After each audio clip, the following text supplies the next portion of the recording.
It's not easy to figure out what real is because we don't really have infinite knowledge, and so we're always making some sets of presuppositions about what's most real.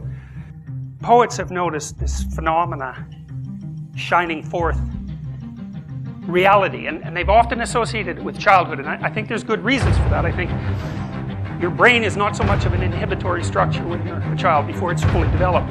If you're a kid, your perception of the world is very different than you as an adult now. They're open to things in a way that adults aren't. They're wide-eyed with wonder. Your perception is limited. First-hand experience, right? Where you try something firsthand and you realize for yourself, oh, I touched the stove, it burns, don't touch the stove.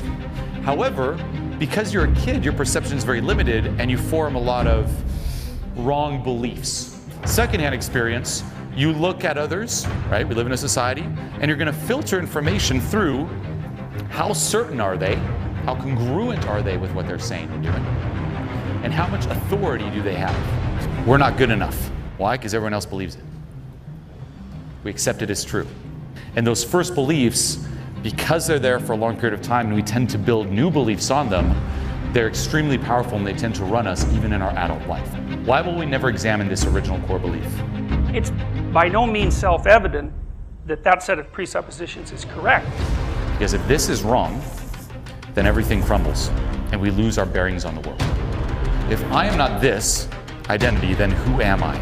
Knowing these other ways of operating within reality, defining reality, protect us from certain kinds of pathology. Belief systems were shattered, at least in part, by the competition between religious and scientific viewpoints, turned in large numbers to mass movements that were in every way a substitute, a more rational, in some sense, substitute for religious beliefs that appeared no longer tenable. It was just about annihilation, kind of a nihilistic hopelessness, which is a consequence of the recognition that in the final analysis, nothing really has any meaning.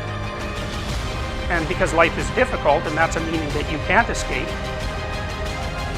being forced to abandon your belief in a positive or a transcendent meaning can leave you weak, and terrible things happen. And how can we bear that? And the answer to that is you have to be in sync with something that's beyond you.